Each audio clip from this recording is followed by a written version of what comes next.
Chapter 2, As Freak Translator, Naiwabo Studio Editor. Naiwabo Studio. Han Sen was stunned by the sudden voice in his head, and he could hardly believe it was true. Sacred blood creature and sacred blood beast soul. Were those even real?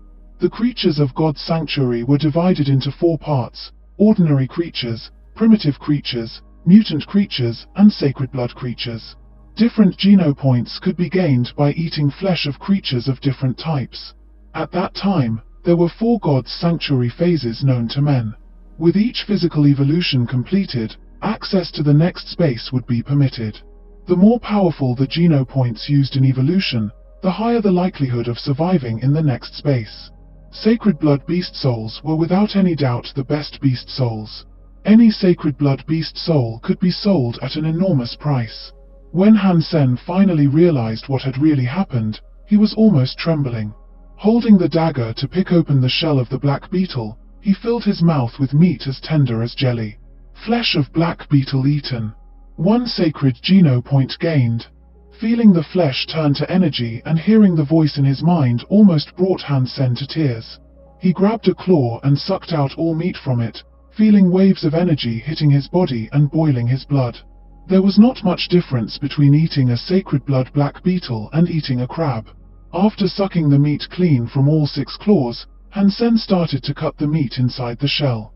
Flesh of black beetle eaten. 1 sacred genopoint gained. Flesh of black beetle eaten. 1 sacred genopoint gained. The strange voice continuously sounded in Han Sen's mind and made him feel on top of the world. As Han Sen was cutting away, he felt his dagger cut into something hard that made a sound like metal. Han Sen stopped. Black beetles and crabs are alike. They looked tough, but inside their shells there would be nothing but boneless meat, so how could there be metal? He removed the dagger, pulled aside the meat that had been cut, and saw a corner of black metal. Han Sen cut open all the meat surrounding it, and soon the black metal was completely exposed. At first he thought it was metal, but taking it out, he discovered that it was a black crystal the size and shape of a pigeon egg. Han Sen took the crystal in his hand and didn't feel anything abnormal. The crystal was just like a beautiful, rounded black pebble. But with a closer look, there seemed to be millions of stars shining in it, creating incredible beauty. Here is the easiest area in God's sanctuary, Han Sen thought. Even primitive creatures are hard to find here, let alone sacred blood creatures. How did this sacred blood black beetle suddenly appear? And I've never heard of a sacred blood black beetle before. Black beetles are such low life after all. And this sacred blood black beetle is so outrageously weak. Is its appearance related to the crystal? There was no clue, so he simply ate all the rest of the black beetle meat and was stuffed. He gained a total of 7 sacred genopoints. 7 sacred genopoints were beyond his wildest dreams.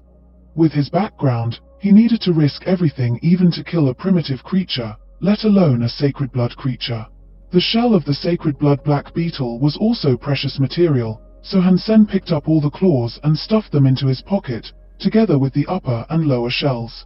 The shell of ordinary black beetles almost had no value, but the shell of a sacred blood black beetle would probably make a soup that could give him 1 or 2 more sacred genopoints.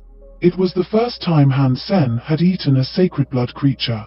Technically he could max out and get 10 sacred genopoints. He already had 7 from the meat, and the other 3 should be in the shell.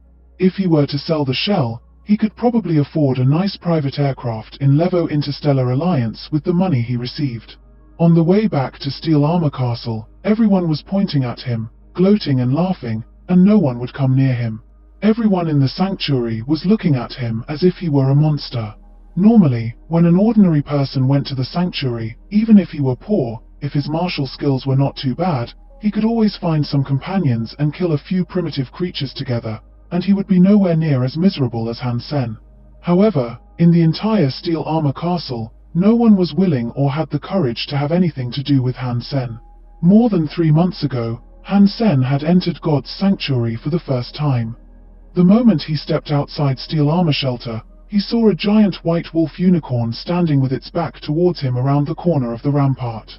Without hesitation, Han Sen grabbed his dagger and fiercely stabbed the unicorn in the ass. This stab turned Han Sen and Qin Shen together into the biggest laughingstock in Steel Armor Shelter.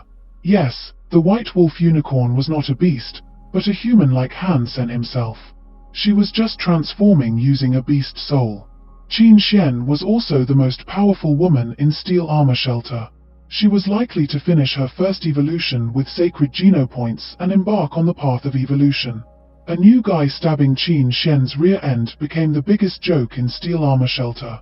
Although no one dared to mention this to Qin Shen's face, secretly everyone was laughing their asses off. And Ass Freak became Han Sen's well-known nickname in Steel Armor Shelter. Then Qin Shen declared that whoever spent time with Han Sen would become her enemy. In Steel Armor Shelter, few people could afford to be Qin Shen's enemy. Even if they could afford it, no one would risk antagonizing Qin Shen for the sake of a nobody and Ass Freak. That was why Han Sen had such a difficult time, but he didn't really blame Qin Shen.